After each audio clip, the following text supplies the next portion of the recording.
You're listening to Big Ray's Garage Grind.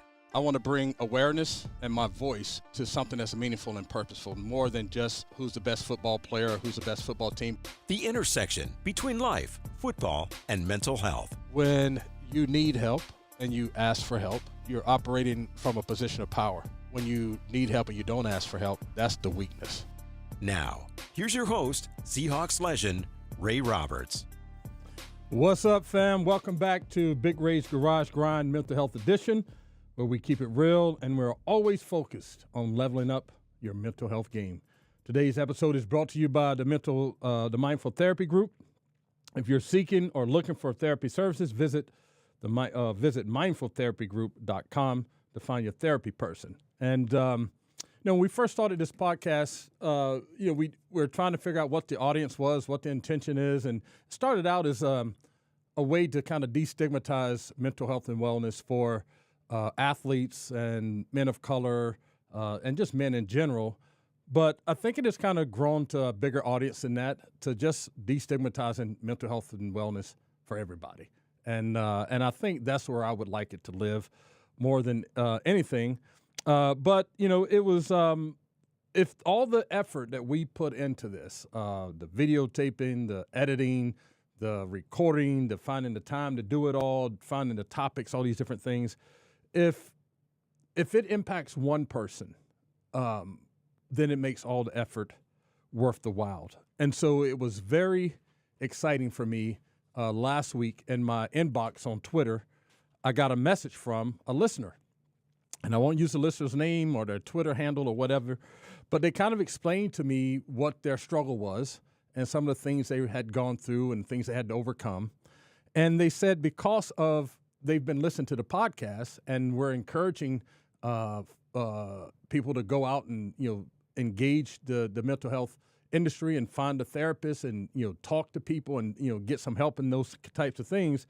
It was through that inspiration that this person said that they finally went and to find mental health services.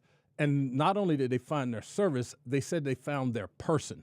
And that's a really strong statement to make when you're going through the whole mental health challenge, because I went through several different therapists before I found my person. And it can make it a little bit frustrating. It can make you feel like you want to give up. I can remember when I went to the After the Impact program in Michigan through the NFL, even my ex-wife was surprised that I actually went, because I had some really strange experiences in my therapy and just didn't find the person. But I'm so glad that I went, obviously, because then I did find my person there, and the program itself was very good for me. And so this person said, use the words, "I found my person." And so then I responded like, hey, that's awesome. I'm glad that you went and found help. If this person does not work, then why don't you visit the Mindful Therapy Group and see if you can find someone there? And then they responded, that's exactly what I did. I went to the Mindful Therapy Group. I found this therapist, and this seems to be my person. And so when I saw that, it just brought joy to my heart, because you sometimes you're trying to do something good for, that you think is going to help people in their lives, and you never know if it is or not. So, because a lot of times you're just planting the seeds, but you don't get to see the seed grow. And so you're just hoping that these seeds are growing somewhere that is impacting a life on some level. And so to have this listener respond and say, yes, like, I've been listening. I heard the call. I needed the help. I went and got the help. And I also used the Mindful Therapy Group. And so it just made me feel good, because we do put a lot into it. And I wanted to shout out like our team here with the Seahawks, my guy NASA that sits like right off the screen here, who's running the ship. Our guy Edwin, who does some of the videotaping and the editing and stuff, and has been a fan of the podcast from the very beginning. And then also Jessica and Derica Crane, who are the founders of the Mindful Therapy Group. That one person has, for me at least, made this all worth it, because it means that someone's life is going to be better, that someone is going to they're not suffering alone, that they have someone that they can talk to, they have someone that can help them sort through what's going on. This person had a lot of different layers to what they were dealing with, and from what I've seen of the Mindful Therapy Group and knowing some of the therapists there, man, they are ready for the challenge, and they can address all those different things. So I hope that this therapist remains the person for this listener. And I'm just telling you, it's just good stuff to know that stuff is happening. And so if you are listening to the program or listening to the show, and you have reached out and found, gone to therapy on your own, or maybe it's not even official therapy. Maybe you found a good friend to talk to help you sort through things. Maybe use a mindful therapy group, or you use some other group. Like I would love to know if that is happening. So you can inbox me at on my Twitter at Big Ray Roberts, or on Instagram at TheDude072 or ThatDude072. And I would just love to know, if this is playing out in your life, or if it's having an impact, or how it is impacting you, whether you're doing official therapy or not. And so that was just a real feel good, because you just it's good to know that there's fruit to the labor. So moving on, the Seahawks are 2-0, and they have a whole new staff. They have a whole new core of players. They have a different approach, a different process. The offensive system is new. The defensive system is new. There's a lot of newness going on. And so what does that have to do with mental health? And so I was thinking this through last night, and the way that it relates to mental health is, I'll get to this first. In the first game versus the Broncos, the game could not have started any worse. And even Coach McDonald said it like, yep, we planned it to start that way. So you know that he's joking about that. But it could not have started any worse than that. I think I counted 11 0 to negative plays in the first 20-something plays of the game, which is not good. And then in the second game versus the Patriots, defense was on its heels a little bit, and it was a back-and-forth game down to the very last seconds of the game. And somehow the Seahawks found a way to snatch victory out of the jaws of defeat. So the thing that it took in those situations is that they remained calm. They looked at the information that they were given, acknowledged the situation, and responded accordingly. And that takes resilience and grit. And that's what I want to talk about today, is those two things. This idea around resilience and grit. The same grit and resilience it takes to address and manage and win a football game is the same type of grit and resilience that it takes to manage your mental health battle. So grit and resilience are crucial when it comes to manage your mental health and wellness. So if you think of grit, there was a book, I think, that came out. I forget the author's name, but she was trying to describe what grit is and how you attain grit. And there were some flaws in it, but at the end of the day, grit is like another way to say that perseverance, or you have passion for some goals that you've set for a long time, and you stay committed even when times get hard or when you come up against difficulties. And it's a mindset that encourages determination. And so grit helps you navigate the ups and downs. And for me, an example of that would be in my own mental health journey was the After the Impact program. Like when I went there, I set a goal that I would go outside every single day, because part of my challenge here was that I was getting beaten down by the doorknob. Like I could not put my hand on the doorknob, turn it, open it, and go outside. So I was just stuck in the house a lot. So there was times when my kids wanted me to come visit, and I would say, hey, I'll be right over there. We're going to play video games, whatever it is. And I couldn't get myself to go out the door. And so I had to call their mom and say, hey, like, I'm not feeling good. Can you tell the kids that I can't make it? Well, eventually they figure something out, something is going on. But when I went to the mindful therapy group, when I went to the After the Impact program, I was like, I'm going to step outside every single day, even if I just make it to the porch. Open the door, step on the porch, I'm outside. But I'm going to open this door and I'm going to step outside every single day. That was one of my challenges. It didn't matter what was happening, what was going on, I was going to do that. And there were two funny things in that whole situation, though. One is that after like the first week there, we had these suites that were inside the house. So there's like 2 or 3 doors you had to go through to get to my bedroom. Well, at night, you're kind of closing the doors because you kind of want your own privacy and, you're watching TV. You don't want to make everybody else awake and all this other kind of stuff. But every morning I would wake up, all those doors would be open. And I would go like, man, like, did I like get up in the middle of the night and open all these doors? I don't remember opening the doors. And so then finally one day in our group therapy session, I said, hey, man, I don't know what's going on, but every night I close these 3 or 4 doors. And every morning I wake up, they're all open. So, like, am I, like, sleepwalking or something? Do you guys see me walking through the house? And this one brother that was there, this big Polynesian dude, was like, nah, Big Ray, like, you told us that you have a hard time opening doors. And so every morning I get up before you wake up and I open the doors for you.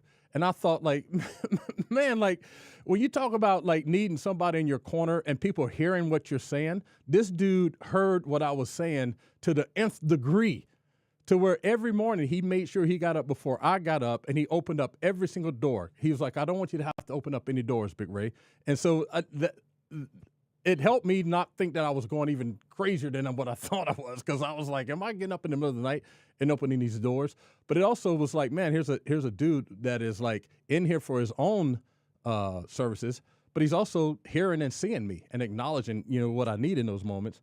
And then another time, man, it was this driving rainstorm. You couldn't see like 2 feet in front of you. But I was like, I said I was going to step outside every single day. And so instead of just stepping outside, I just like, man, I'm just going to walk down to the end of the drive. And then I'm going to get to the end of the drive. I'm going to walk to the next stop sign. And I just did that until I walked about a mile and a half in this driving rainstorm. And I came back, and all the guys and the people running the house are like, oh, my God, dude, are you okay? Like, what's going on? Like, da-da-da-da-da, it's raining. I'm like, you do know I'm from Seattle, right? Like, if you can't deal with the rain, then you can't live in Seattle. And so it wasn't even a big deal for me, but it was a big deal for them because I was soaking wet and everything. But I was not going to be deterred from every single day stepping outside. And so there was some grit and being able to kind of keep that up every day. And then the other thing was that I wrote these affirmations every single morning.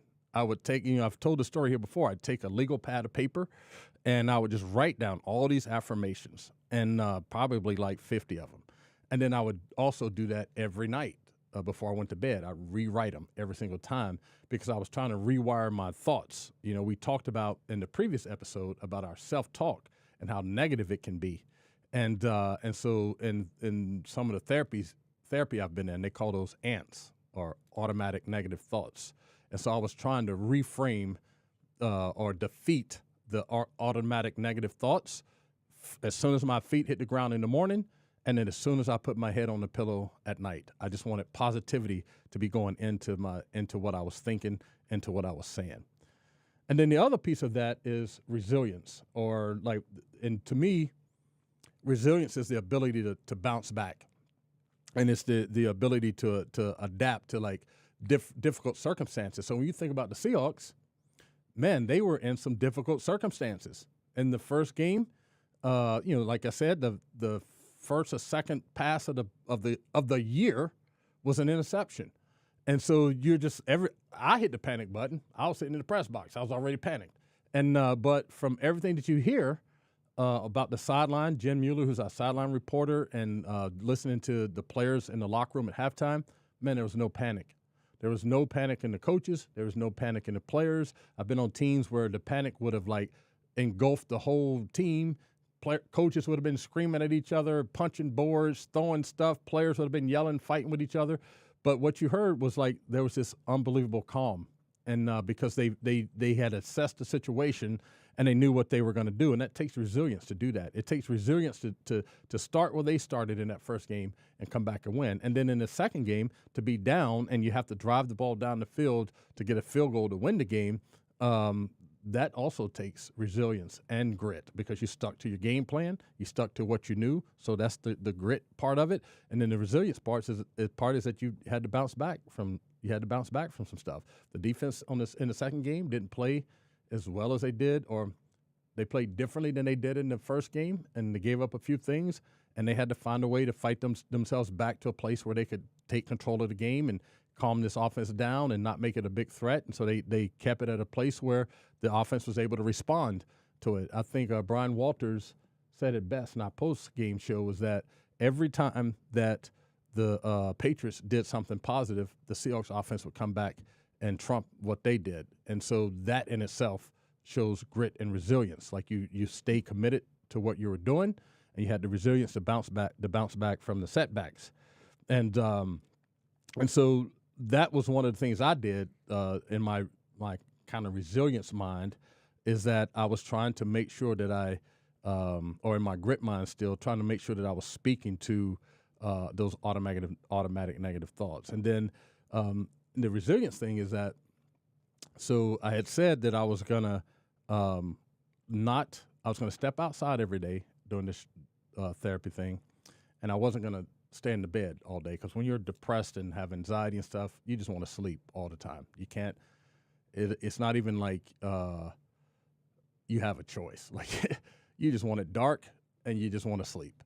And so this one day, I slept half the day. I just could not get myself out of the bed. And so I got up, and then I went through the day. I still made it to my therapy session. I still took a step outside. I was working out every day. I still worked out every day. I had other things that I had on my list that I did every day. I still did those things. But when I went to my therapy session, I was feeling bad about myself. And my therapist was like, well, what's going on? I'm like, well, I'd slept half the day. And I told myself I wasn't going to do that. And she goes, but Ray, like, you still accomplished all those things that you set out to accomplish. And so, yeah, you had a little bit of a setback, but look at all the small victories that you had. And those small victories mean something. And so then that in itself shows some resilience, because she kind of spoke it, she kind of reframed it for me so that I could see that, hey, man, like, yeah, I had a little bit of a setback, but I overcame that. I still won the day. The way the Seahawks started out slow in the first game, the way it was kind of not the way they expected it in the second game, but they found a way to win the game. I found a way to win the day. And it took someone to kind of paint that picture for me. But once she painted it, like, I bought into it 100%, because I'm like, yeah, you're absolutely right. Yeah, I may have slept in half the day, but I still went for like a 4-mile walk. I still stepped outside. I got they had a little gym downstairs in the basement. I got my workout in. I cooked my own food. Like, all the different things I wanted to do that day, I got done that day. And then the other part of like being there, I was there during my birthday. So it was kind of hard to be away from my family and still stay committed to what I was doing, because my kids always like to celebrate my birthday and do all these different things. And so it was really hard to be away from them and celebrate my birthday. And so I had to kind of have some resilience and some grit to kind of work through that moment and still stay, because there were forces that were pulling on me that were like, yeah, you should just go home. Like, it's time. You should. Yeah, you've been here for 2 weeks. That's good. But man, it's your birthday and your kids are home and all this other stuff that was going on. Like, you should probably just go home. But I stuck with it. I stayed there for the next 3 weeks and was able to get it done. The other thing that was going on during that same time is my work with Special Olympics. I had put together the very first Urban City School Youth Summit that was going to be held in Detroit, Michigan. And I left to go do this work for myself about 8 weeks before we were going to put this thing on. So we're in the throes of it. We're finalizing speakers. We're finalizing events. We're finalizing sessions, all these different things. And I was like, yo, I got to dip out. And that was really hard to do. It was hard to kind of have that on my mind and then stay at this place. I remember calling one of my colleagues, which I had told myself I wasn't going to do, but I ended up doing it. And she said, Ray, don't worry about what's happening here. Just go ahead and do what you got to do, and don't call us. Like, do not call us again. Do not open your laptop. Do not check your emails. Do not do any of the work that you're supposed to be doing for this thing, because we got it. You set us up so that we can make it successful. We got it. So just go take care of you. And so that was another thing where I had to show some resilience to what I had said I was set out to do. And so this idea around grit and resilience is necessary for you to manage this mental health thing. And so I think it would be unfair for me to say, like, grit and resilience aren't just things that you're born with. I think one of the flaws in this book about grit was that it was either you had it or you didn't have it. And in some ways, it kind of made you feel less than if you felt like you didn't have it. But there are certain things that need to be in place for you to display that type of grit and that type of resilience. And so there's a lot of different things. But here's just a few things that I pulled that I think are important if you're trying to develop grit and resilience or live in those spaces. And the very first thing I will say is that both grit and resilience is rooted in positive, supportive relationships. If anyone tells you different, they're lying. That's why this whole idea around, hey, I just made it on my own, or I'm going to do this by myself, or, none of that stuff happens, man. Because when you're trying to be successful, there's a lot of ups and downs. And if you don't have supportive and positive relationships, it's hard to find the energy to keep pushing forward. So all these self-made gurus and self-made this, that, and other, nobody's self-made. It may have been your plan, and you executed your plan, but there's a whole lot of people along the way that were like guardrails to kind of keep you going. So you need these positive and supportive relationships. So surround yourself with a system, with a support system, whether it's your family or a combination of these things, your family, your friends, mentors, but you need positive social connection to offer encouragement and a perspective during tough times. Because when it gets hard, it's easy to kind of lose perspective of what's happening, and you can distort your thoughts and distort your I think in psychology they call it cognitive distortions, where you're not seeing there's fog in front of you, and you're not seeing the real picture. And so you need someone outside of the fog or beyond the fog that can see the real picture. I don't know if it's a true story, but there's a kind of a story that people will tell about this lady that was trying to row across this big body of water, and it was a tough task, and her mom was in a boat out in front of her, just kind of making sure that things were going to be right with a safety crew. And she got almost across this body of water, and she decided that she just couldn't do it anymore. She wanted to stop because she couldn't see through the fog. But her mom could see through the fog and told her, no, just keep rowing, keep rowing, keep rowing. And the fact that she kept rowing, she didn't realize she was only about 10 feet from the other side. But through the fog, she thought she was still hadn't even gotten halfway through. But she had gone so far, and she was about to give up and stop because her perspective was fogged. And her mom was able to see beyond the fog. And so in this mental health journey, man, your thoughts and things that you think that you see and think that you know can get so distorted that you can't even imagine what you may be thinking that is real, that's false. So for me, at this therapy thing, there's things that I've done in my life that I'm not proud of, and that's kind of how I was. That's kind of how I was describing myself. That's kind of how I was living. I was living in that darkness, and so these other players that were there and the therapists that were there was like, "Dang, Ray, like that is not the dude that we see. Like, let us tell you what we see." And we need you to trust and believe us in that. And so one time we sat in this room, there's 5 other dudes and a therapist, and they all one by one went around the table and go like, man, this is what we see. This is the type of guy you are. This is how you've helped us here. This is how you've helped me, da-da-da-da-da-da.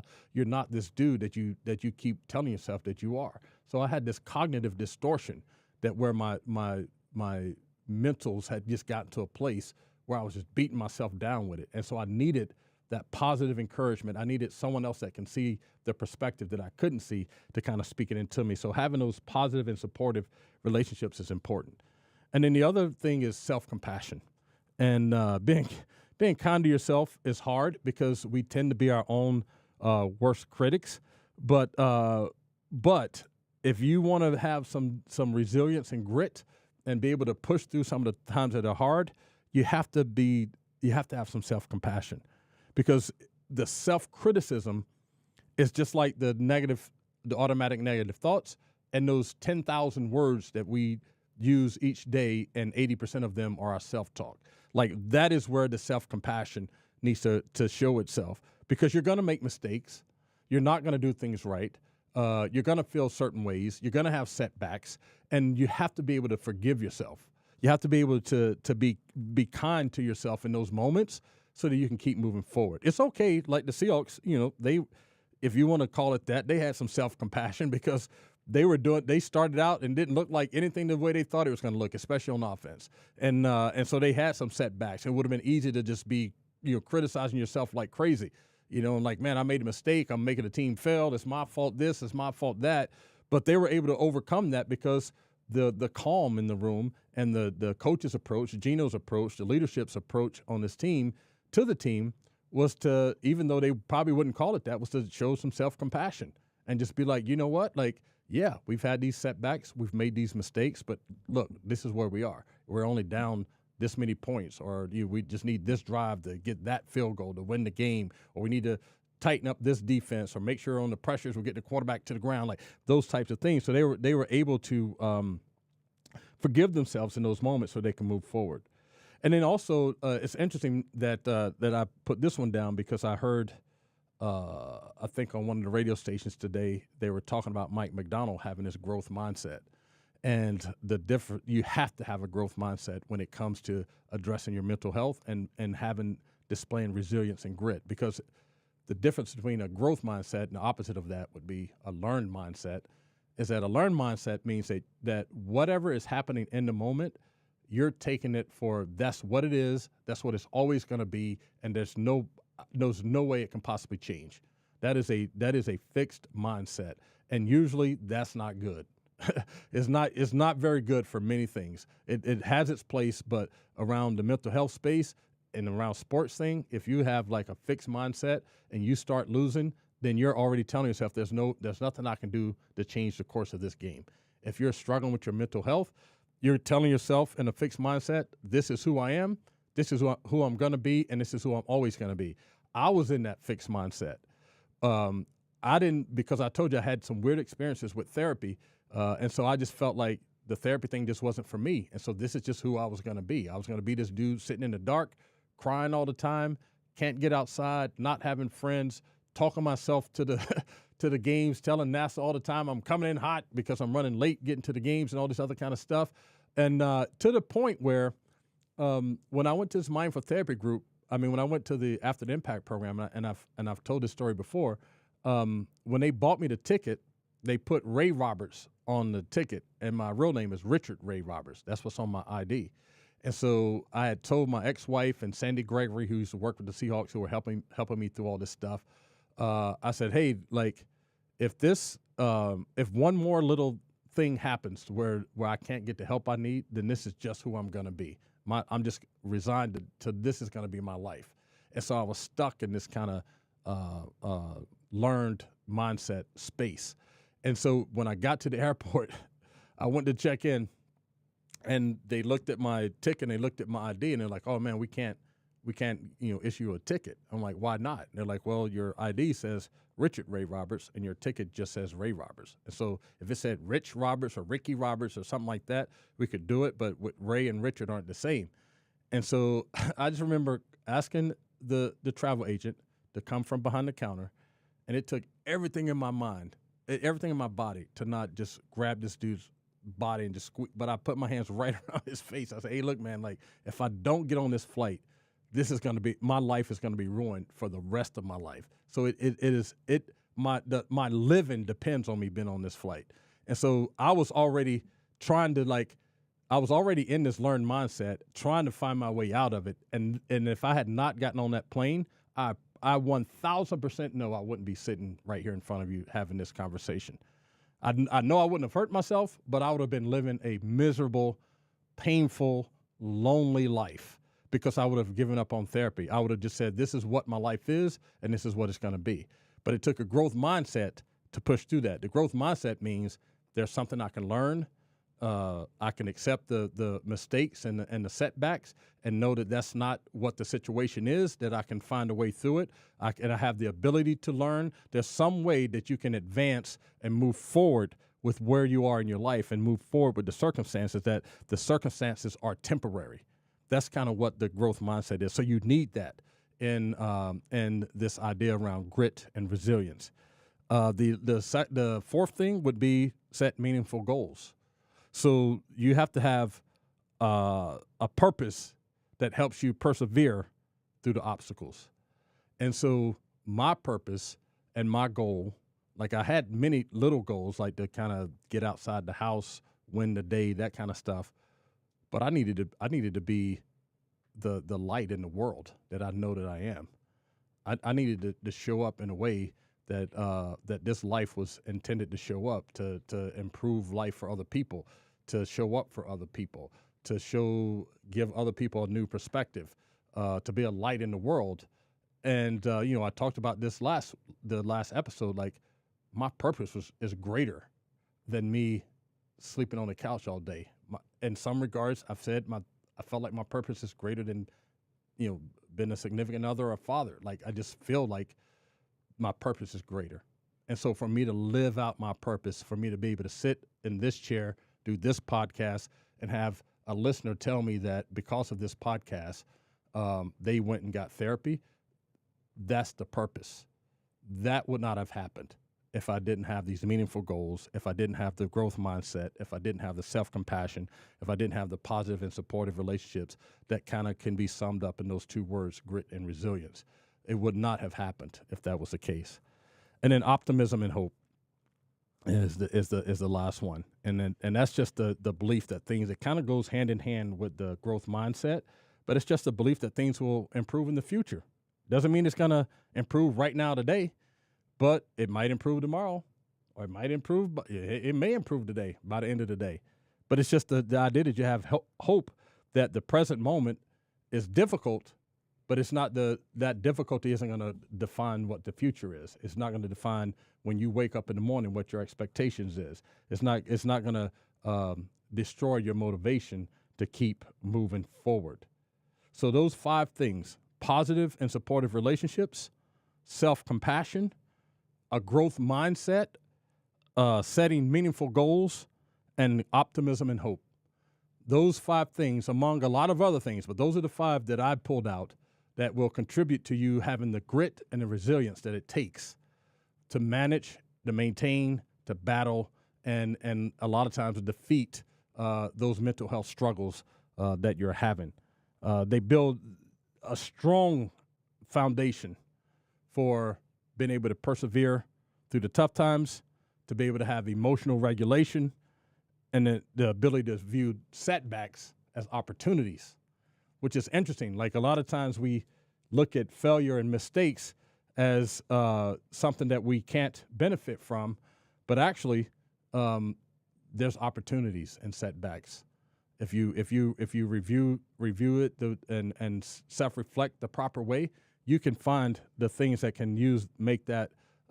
Sometimes you hear this quote in foot sports and stuff like, it's a minor setback for a major comeback kind of a thing. So in that setback, you're trying to find the opportunity to help you move forward to make this negative into a positive. And then even when all these things are clicking and working well, it's still value in self-reflection. I just made a post today that said, like, because I was thinking about this, people always say, like, you learn the most in adversity, and you learn the most when you lose or when you fail. You learn the most. The only reason you learn the most is because you're more there's more intention on trying to figure out what went wrong, and then trying to figure out what can you learn from it. But you can learn from just as much from wins and victories. You just have to have that same intention and that same purpose and openness to learn and find the things in the win that you can grow from. And so this idea that you have to fail to win and move forward is not true either. So in both the failure and in the success, there's there's grit and resilience to kind of self-reflect and figure out what it is that you can learn from it. So I hope that this today has given you just a little bit of inspiration in some ways to think about your own mental health and wellness. I hope that some of the examples that I use kind of help you kind of see it and things that have happened in your own life. There is nothing more important in my life right now than doing this podcast and having this message. And so the fact that NASA helps me out, setting up the times and doing the recording and the video and the editing and things. The Seahawks give me the space. The Mindful Therapy Group are backing me and have been Derek and Jessica have become really good friends of mine. Man, it just has made this whole effort worthwhile. And then on top of that, to have a listener say, this is how this has inspired me to get the work, to get the help that I need. So if you need some inspiration on how to look at your situation, if you are struggling with your mental health, man, look at the Seahawks' first 2 games. There's no better example of that. Just watch the games, recognize the setbacks, recognize the hurdles, and then look at the sideline, look at the calm on the sideline, look at the leadership on the team, look at the calm and the leadership, and then watch them slowly, play by play, minute by minute, quarter by quarter, work themselves back to a place where they put themselves in a position to win the football game. And we can do the same thing. You can do the same thing when it comes to overcoming your mental health challenges. Just take a deep breath, remain calm, lean on your grit and resilience, which is rooted in those 5 things that we just talked about, and you can find your way out of it. It doesn't mean it's going to be easy. Doesn't have to be hard, but it doesn't mean it's going to be easy. Doesn't mean it's going to happen overnight. For me, it was probably a 3 or 4 or 5 year process to get to the place where I could actually go get the help. And then I went to that place for 30 days and I came home, and it probably took me another year or so before I was really comfortable in what I was learning and what I thought about myself, and how to have grit and resilience show up in my life in a way that I can manage all of this. And this podcast is part of that. This is part of my healing. Part of my healing is being able to share my story in a way that it inspires somebody else. That is the purpose in this whole thing that it gives me. When we're talking about setting meaningful goals and optimism and hope, this is those 2 places for me. And so I really do appreciate you guys for listening and giving me an opportunity to share, and then being willing to hear what I have to say and offering feedback, whatever it is, whether it's positive or negative, anything that's going to help us do the show better is important for me. And I will just end with this, that when you are faced with these types of challenges, be super compassionate with yourself. Surround yourself with positive and supportive people, and just know, like, if there's one voice that you can hear in the darkness, just hear mine, because I've been in the darkness, that you can overcome it, that you can defeat it, that you can live with it, and that you can find your way out of it, that there's always another side to it. And so in your darkest moments, if you can just hear my voice saying that, just know that you can get through it and you can win the day. I've been there and I've done it, and I know that you can too. So we'll wrap it up with the same way we always wrap it up. Number 1 is okay to not be okay. Number 2, if you're experiencing a mental health crisis, reach out to your medical provider for guidance and assistance. And number 3, if you need help and you ask for help, you're operating from a position of power. I'm Big Ray. Thank you for tuning in. Peace. And I'm out.